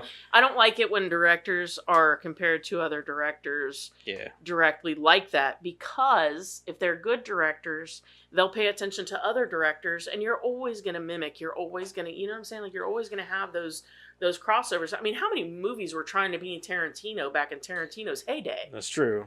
So I wouldn't yeah. call this one of them. That's not what I think of the first time I watch this movie. That's not what I thought at all either. I did not No, think I that didn't. watching I this didn't get movie. a Tarantino. The only thing I feel. get from Tarantino-esque is the timeline thing, but hell, people were doing that before Tarantino. Yeah, maybe the way it's shot and its grittiness, like some of that, maybe. But I would say that's more due to the amount of money, the editing, that whole overall And look maybe of it. some of like the ironic moments, like things like that, like some of the shorthand comedy that's in the movie. Like okay, that's I kind of could see a little bit of Tarantino-esque. that, but aside I'd from say that, that's like, more Bostonian though. right. Like aside from that, though, I mean, like I don't really get Tarantino vibes from this movie. Tarantino really drives his directing and his writing and everything on He a could lot make of you dialogue. focus on this duck for 30 minutes. Exactly. His dialogue is the biggest thing, and talking about nonsensical things that you just wouldn't think they would talk about in a movie. You know what I mean? Like random, like you said, that duck. But like that wasn't this movie at all. So No. that was really just a poor. Did your shirt say I love squirters? Yes, ma'am. I love it. Yeah. Oh, it actually says squirters. I thought it was Yeah, just a squirt gun. No, it's. You finally put two and two together. Like, hold on, like squirt. You guys don't like to play Oh. squirt guns? I love to play squirt guns. Yeah, I'm sure. All right, audience. 65. 65. I'm going with 78. Oh, I think that there's been a lot of people watching it that's more recent, and they've driven Oh, it probably way drove it down. down. I'm gonna go 45. 45. 65. That didn't sound good. 65. I said 78. Eric's gonna take this. It is actually a 91%. Really? Whoa, Oh, I love buddy. that. I love It's that. actually a 91%. Gives me hope in humanity. Yeah. Here's some shitty reviews. Half a star. A load of garbage started off quite well, but then became progressively unbearable to watch. Gratuitous gore, unbelievable plots, and cheesy acting by the likes of Willem Dafoe. He said William Dafoe. It's actually Willem Dafoe, fuckface. So if you're going to write out a review, at least know your actors, you fucking moron. There's that malware bite. Yeah. Don't waste your time watching it, peeps. That's what he said, peeps. Yeah, what did you call me? 1 star. I Absolutely. technically don't listen to people that say peeps. Peeps, yeah. I don't listen to their advice. Yeah. 1 star. Absolutely unwatchable, stupid, annoying Tarantino for dimwits. Man, you are Get one it. pathetic loser. Half a star. Is that even something? I don't know what that means. Lame throughout. Over 250,000 people thought this was one of the best movies they had ever seen. Oh boy. I don't know about all that. Another half a star. This movie is very dumb. Watched it because of all the hype and cringed the entire time. It seems like it was written by a middle school boy. Super lame writing. None of the characters were compelling, save for Willem Dafoe's. I don't know what that means. We didn't even get to enjoy any half decent Boston references.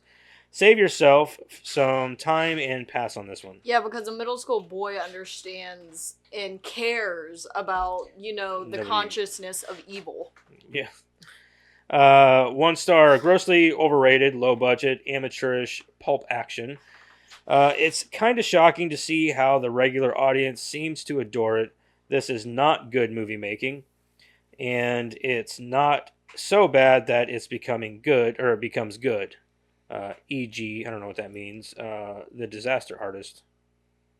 Like, this is another example of Then why don't What you else? just say I.E. or whatever that other is? IE is the same thing, essentially, yeah.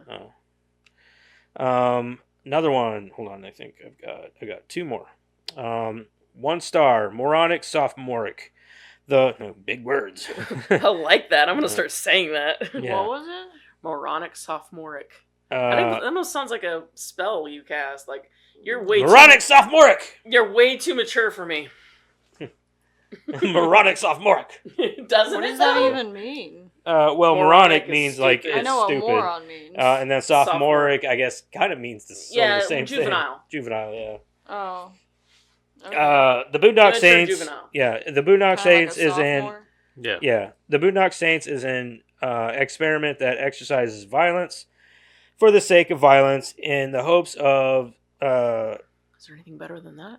sating some serious bloodlust. The plot line is a reoccurring sequence told in 3 acts. The Saints murder lots of people. Daniel Defoe shows up to investigate. Hold up. I knew you were gonna like that. Did he just compare, or did he just like combine Daniel Day-Lewis and Willem Dafoe? Yeah. So I think that's what he did. Maybe. It says Daniel Defoe.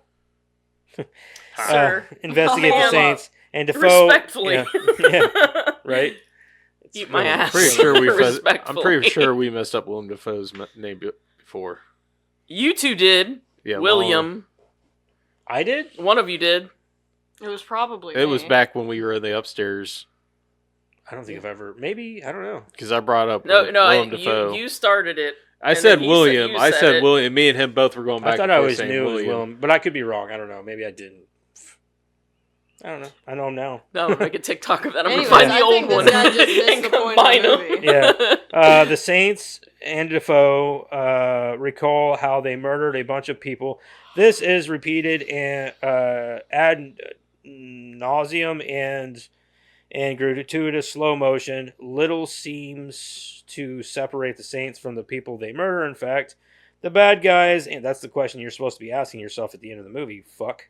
The bad You guys. didn't get an altogether hard to understand movie. The bad guys and the good guys both revel in blood and violence. Unlike Tarantino films, the violence preferred here doesn't even necessarily have any consequence or redemptive qualities. There is no substance here, just style.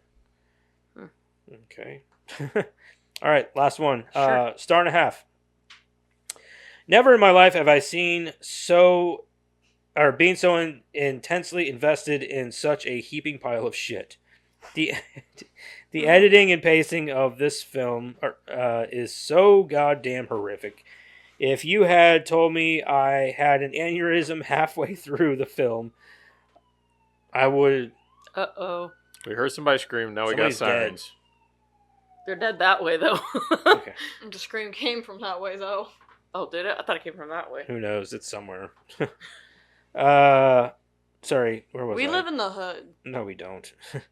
Had an aneurysm halfway through the film, I would have believed you. Dead characters obviously breathing. I did see that, actually. The one guy in the alley, he was breathing when he was supposed Was to be he? dead. I didn't notice that. A batshit insane plot that is beyond comprehensible. And a lovely performance by the lovely daddy long dick himself, Willem Dafoe. Never in my life will I care to watch this film again, but holy hell, I will never forget it.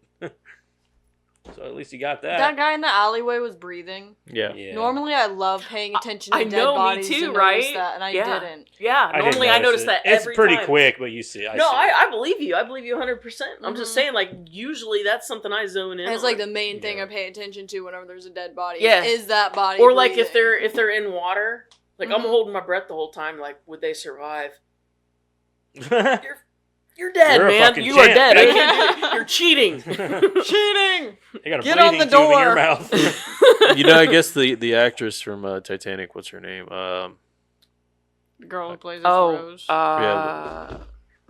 Kate Winslet? yeah, there you Yeah, go. she That's held her. her breath for 7 minutes and something. She's a fucking liar. No, No, I they believe it. literally recorded I know. I it believe it because I she had to believe go through training I for like believe 2 or it. 3 weeks. She's actually She's one of lying. the. She's most- just lying. I believe that she's one of the most underrated actresses I agree. of all time. Because she is a great fucking actress. I don't Yeah. know what it says. Mhm. Like Titanic, I think Titanic about ruined her career. Yeah. It's Like- one of those things that, like, it was so huge when it came out. Like, it's so strange how that happens with movies, right? That Like, you have so it goes many from being, people like, picking it everybody's apart. favorite fucking thing, and everybody loved it, and then, like, 2 years later, it's like, I hate that Fuck fucking that- movie. fuck that movie. was terrible, you know? Like, My favorite part of that Hmm. movie is when that dude falls off the back of the ship and It hits bounces that off the propeller. propeller. That No, shit was see, funny. to me, Like, that- ping! the and only he spins. time that I was not zoned in on the fact that it was a movie was when the ship sank and they're going around in the water and seeing all these dead people. You even seeing a lady like holding a baby, and all I could think was, this really happened. Yeah. Yeah. This really happened, and they're just showing it to me like it's a movie. Like I'm there. in it, and I don't like that. I've never really liked the Titanic, like, ever. Like, it's never been my kind of movie. I never liked it, but I know I like whenever we were going through it in, like, our history classes or whatever, like, I liked reading about it. The best movie depiction of the Titanic was in Ghostbusters 2. You're being sarcastic right now. Yes. All right. Anyway, let's move on. Sweet ass trivia with Karen. After I just Karen. talked about how horrible it was. Take it away, Karen. Hi. But I just got done talking about Oh. saying how bad it was that they exploited the Titanic Oh. in the Titanic, and then I'm like, oh, but in Ghostbusters 2 it was It funny. was really good. Well, you see, when it's good, it's good. You know? It was in Ghostbusters. It had It to was in Ghostbusters. We can pass that. Yeah. All right, so Sir Billy Connolly was so stoked to be playing against type in that role of Il Duce and having so much fun playing a psycho with guns strapped all over him. They had to add the large cigar the character incessantly smokes because unless they stuck something in his mouth, he would not stop smiling. Can you just imagine him just sitting there? Like waiting for him to come out, like, I just imagine this dude's like, dude, you gotta stop smiling. I can't help it. It's just, I'm just so giddy right now. This is my face. I'm just having such a good time. I'm so glad to be here. You know? Kicking his feet and It just shows that shows the character of a person. Wherever they smile Oh, that yeah. much, you're like, that dude's got to be nice as fuck. Right? You know, right? like he's got to be fun to be around. Troy Duffy recollects going to a bar with Rocco during production. There was a girl working there who Rocco really liked. As chance would have it, this girl was a huge Willem Dafoe fan. And Rocco ended up getting Dafoe to go to the bar with him. When she saw him, the girl was very excited and began to ask for an autograph. Dafoe, always the smoothie, told the girl he'd give her an autograph if it was okay with Rocco. Aww. So he actually got Rocco a date. It's very nice. Right? Wonder if they're together or if it was like a one time. It was a one. It just says that he got him a date. I'm pretty sure that probably didn't work out then. The church where Connor and Murphy attend Mass, Church of the Covenant. Yeah, she was hot, but she wouldn't stop talking about you. I don't think it's gonna work out. Kept trying to get you to come over in the middle of the night. It was weird, dude. Yeah, like it's just like kept asking about you. Like, hey, is Willem gonna be there? Like, no. You're like, no. Then I guess our next date night's gotta be sometime else. Maybe whenever he's there. Just keeps bringing it Do you back. think he could invite us to his house? He's not married, is he? Right? Just Does he? Are you like his god, like father, or like? How'd y'all meet? Like, how'd this work? Like, do You guys- you know who his wife is? What do you I'd think love my to meet his chances wife. are? Oh, he doesn't have a wife. What do you think the chances are he'd be into me? We're dating. Oh, yeah. Oh, What are the chances of you letting me be into him? yeah. Get out. Did you guys ever see the Billy Connolly where he's knocking on the door and a guy answers the door and he acts like he intruded on him? Oh, yeah. I think I have seen that. I think I have seen that. I'll see that shit had me fucking dying. Yes. I think I have seen that. I forgot all about that, too. Is it a skit Yeah. Yeah, it's like on Saturday Night Live? I don't know if it was a Saturday night. No, I This think- is probably like Britain. I was going to say, I think it was like BBC. Yeah. Yeah. They did a lot of skit shows on BBC. Oh, Yeah. yeah. Most of it's pretty fucking funny. Yeah, I fuck love yeah, it British is. humor. The British do it so much better. Mr. They do Bean. it all better. Yeah, Oh, Mr. yeah. Bean. Oh. Yeah. I That started entertained a bunch started of watching little his kids. We TV still show. talk about how funny Mr. Bean was. Mr. Bean was hilarious. And if you ask any of us, there were 35 seasons of that show. Yeah. I never liked Mr. There's only like Bean. 15 episodes. I was gonna say there's probably only like 15, 20 episodes. Like, One where he had the couch on top of his car and he's driving his car on top of it.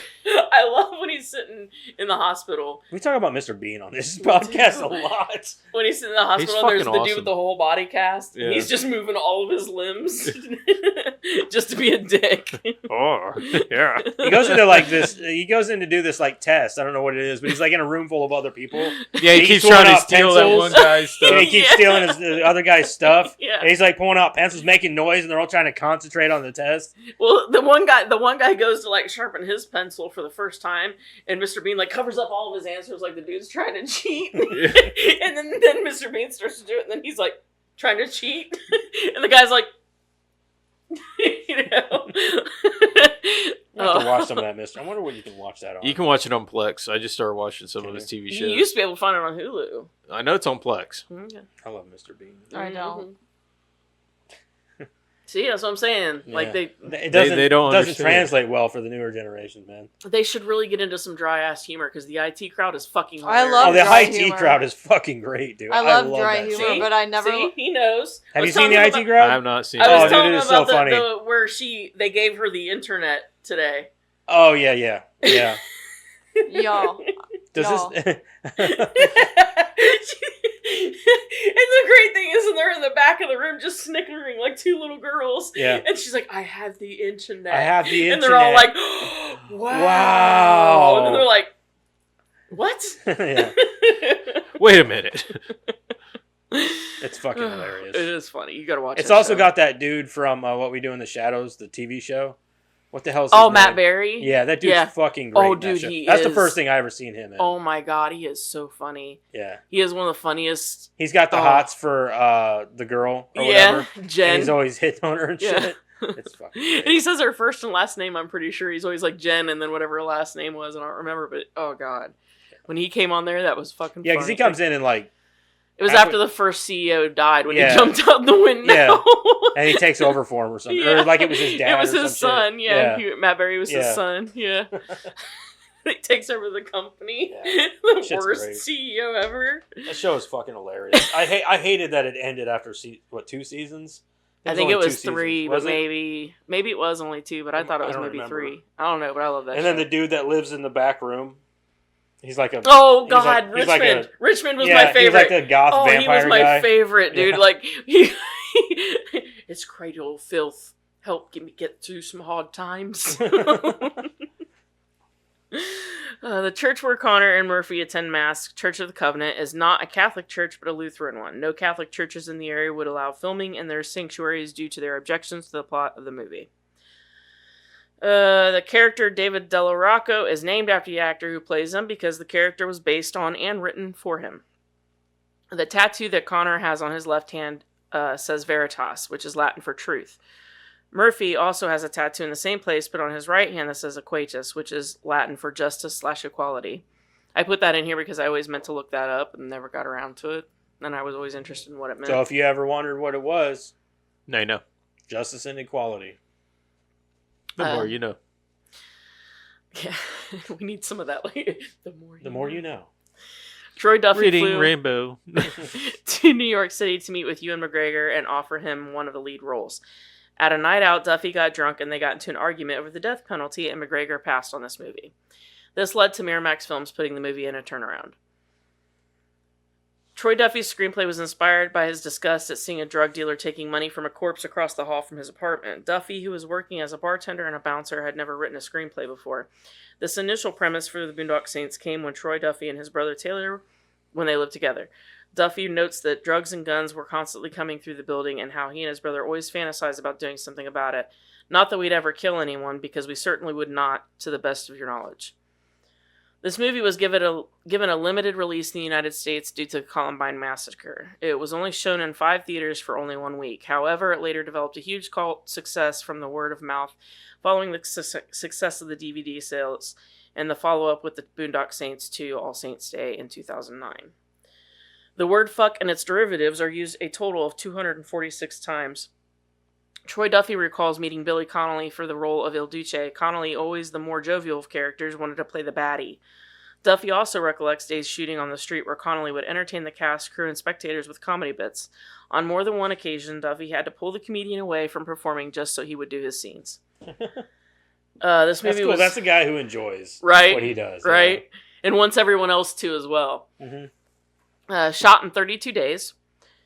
Mark Wahlberg turned down one of the lead roles in order to star in Boogie Nights. Thank God. It wouldn't be the same with him in it. I agree. Could you imagine him? Which he can do a Boston accent. We saw it in The Departed, but like, it just, I don't know, him as an Irishman and like, I don't know, I can't. He's see from it. Boston though, originally, Yeah. isn't he? Yeah, he's from Okay, Boston. yes, I thought so. But He has a really good accent. He could put on a thicker Irish. oh accent, yeah, you know? definitely, yeah. But like, whenever he talks, you're like, he's like, all right, guys, hey, come on. You know what I mean? Say Like, hi to your mother. yeah, say hi to your mother. Like, come on, dude. Like, I just couldn't see it with him. Then I don't think he's got the energy for it. You know. I just I can't. don't know, See, maybe he did back I then, can't but see him in it. I I just couldn't see him in can't. it But either, it's probably because I only see them two. Yeah. You know what I mean? Like you can probably throw a few different actors up there, and I think I did put some more in here. But He could have played Greenlee. I would have loved to see that actually. That would have been pretty funny. he wouldn't have taken that role for sure. No. It was Troy Duffy's original intention to have Led Zeppelin's "When the Levee Breaks" play when Paul Smecker arrives in the earliest scene. According to Duffy, they wanted roughly $17 million for the rights to 30 seconds. Oh my God. Duffy also mentions that he wanted the Beatles playing in the scene where the brothers are buying heavy weaponry. They too wanted $17 million. When the Beatles Michael Jackson owned the rights, didn't he? When the Saints bust into the mobster's house, Troy Duffy intended to have 5-1 by the Doors playing. Again, $17 million. According to Duffy, 5-1 fit perfectly in this scene. The length of the song ran exactly the length of the scene they had to cut. Sadly, no one had any of these 17 millions lying around. In the sin bin, Connor says, "I've been waiting for this one," referring to one of the 2 additional victims. I had always wondered, why? We don't know why. Why are you waiting for this one, right? Goes back to the editing. Yeah. So the comment refers to an omitted scene in the emergency room where the man is a pimp that was beating a prostitute. And Murphy holds Connor back from attacking the pimp. Yeah, he was a pimp, wasn't he? Mm-hmm. He looked like a pimp. The other victim in the sin bin is a drug dealer from outside the sin bin, yet another omitted scene. Patrick Swayze, Robert De Niro, Sir Kenneth Branagh, and Kevin Spacey passed on the role of Paul Smecker. For the role of Paul Smecker, Miramax Films preferred Sylvester Stallone, Bill Murray, or Mike Myers. And that's why you don't let the studio fucking pick anything, because none of those, not goddamn one of them. Bill Murray would have been terrible. So would Sylvester Stallone. That's terrible. Yeah, choice. and Mike Myers, no. Mike Myers can play a character, though. I know, but like I couldn't take him seriously in that role. Yeah, I guess I couldn't either. I wouldn't be able to take him seriously. Because in the more comedic parts, or when he's a little bit more eccentric, can you imagine Mike Myers in those situations? Yeah, you're making it too much of a comedy movie at that point. You would be seeing one of his bit characters, or like the Guru, or that's what you'd be seeing in your head. Yeah, you wouldn't be seeing an FBI agent. Like it wouldn't work for me at all. And Kevin Spacey. Kevin Spacey, I could him do it. He could, but I don't think he could pull off like the comedic part. Oh yeah, he could. Oh yeah, for sure. Listen, before Kevin Spacey decided to be a fuck ass, he was my favorite actor. He was a great actor. My favorite movie of his was American Beauty. That movie is fucking amazing. I love American Beauty to this day. That was one of my top favorite movies of all time for the longest time. It still might even be. I don't know. I love that movie. I could watch it over and over again. Mm-hmm. Gerard Parks, who plays Doc the bartender, also played a character named Doc in Fraggle Rock in 1983.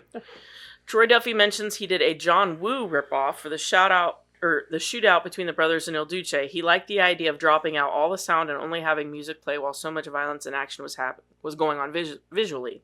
He then specifies Face Off and the Somewhere Over the Rainbow shootout. I never even put those two together, but now that he says it, it's like, oh, yeah, you did, didn't you? But it's done so well, you don't even notice it. Right. Face Off. What a great fucking movie. No doubt. Troy Duffy brings up his reasoning behind casting Ron Jeremy. Chances are you both know who he is if you're watching with your spouse, your lover, whatever. But are you going to ask, or are you going to talk about it afterwards? I did. I said, hey guys, he's a porn star? I thought to myself, like we talked about it very openly. Like, I don't know. He's got a dick the size of what my couples arm. are going to sit there and act like that, but it is kind of funny to hear, I guess. But Well, nobody's going to sit there and like, yeah, I've seen a bunch of his videos. I've never seen his videos. No. But at the But same that's what he's time- famous for. Yeah, but you know what he's famous for Mhm. because he's one of the most famous porn stars of all time. His Right. face is known. Yeah, his Yeah, that's face what I'm is saying. very known. His That's what everybody mustache, knows him everything. from. You know like, yeah, and you know to who say he that is. to sit here and be like, oh yeah, I know him from this movie or that. No, you don't. Like, you know him because everybody knows him as a porn star. Yep. That's how you know. Now, whether you've seen his porn or not is Correct. irrelevant because it doesn't matter. You just know who he is. Correct. So That's how everybody knows him. now you you know? know him as, well, not a very good fucking person. No, not even in the least. Which I never thought he was a good person to begin with. He doesn't. Dude, He's greasy, man. Like, yeah, ugh. he looks like a dirtbag. Yeah. Like, Troy Duffy apologizes to the cat that got shot in the film. It was thrown in because of a relationship that he'd had with a woman who had had 4 cats. This is the only scene in here that is very self-indulgent on my part.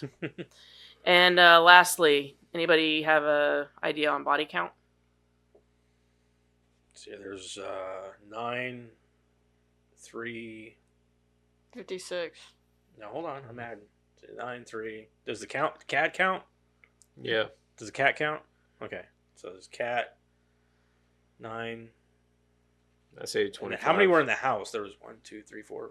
Is it yours? 5, 25. Oh, yeah. No, there was all 4 those. plus him, so there's 5 in the house. Plus Rocco, so that's 6. 25. Rough I'm estimate. taking the high end. I'm going 30. You're closer. It is 33 and 1 cat.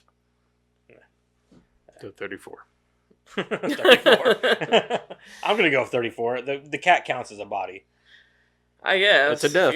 If you It's a body must. count. I mean, it's got a body, right? It's dead, so it's a dead body.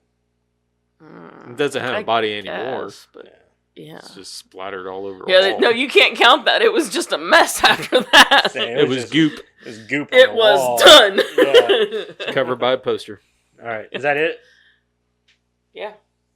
Okay. What's in the box? What's in the fucking box? Let's find I out. think I said lastly. Does anybody have an idea on body count? Ready to rumble. Ready to rumble? You lost. Is one. that in there? I You don't lost one. It should be. think- We'll just go with that one. Baby Driver. That's a good movie, right? That's I've on never Netflix. seen it. I literally never just even watched heard it of not it. long ago. That's actually got fucking Kevin Spacey in it. Yeah, that was like his last one that he did. Yes. Yeah. Yeah, it's Edgar Wright directed, I believe. Mhm. Do we want to do that, or do we want to do Ninja Turtle 3? I What? really do Ninja not Turtles care. 3. I'm alright with Ninja We Turtles. should do the Ninja Turtles 3, y'all. I say She Surf said Ninjas. we cover all the movies before she left. Yeah, I'm not. You're not So- gonna get me. Surf Ninjas. Surf Ninjas. He's. Ninja All Turtles of them Surf 3. Ninjas.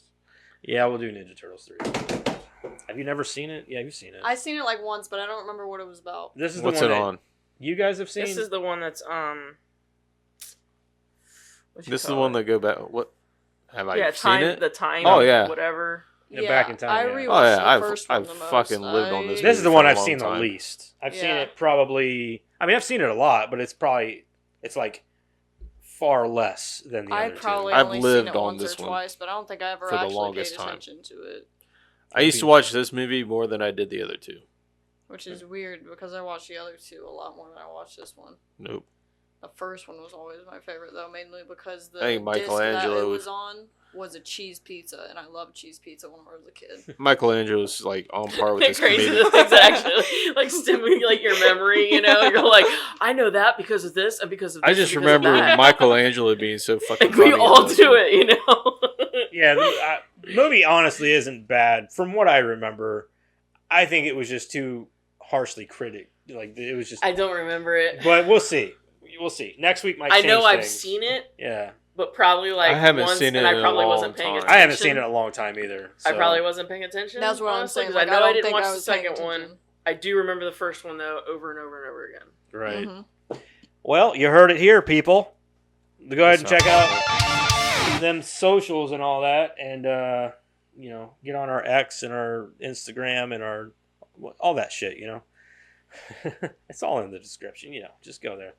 Also, next week we're gonna do Teenage Mutant Ninja Turtles 3, Turtles in Time. I think it's called Turtles in Time. I'm pretty Yep. sure. I'm pretty sure it is. You just remember the video game on Super Nintendo. All of them? There's Wasn't there one that was Turtles in Time? Turtles in Time. sure. Maybe that that's what was I'm like thinking one of. of my favorite video games. Turtles in Time was good. I thought that was the name of the Paramount. movie too, though. I don't know if it was or not. I think Eric said it was. What? Turtles in Time. I know there's a game called Turtles in Time. Yeah, it's Turtles in Time.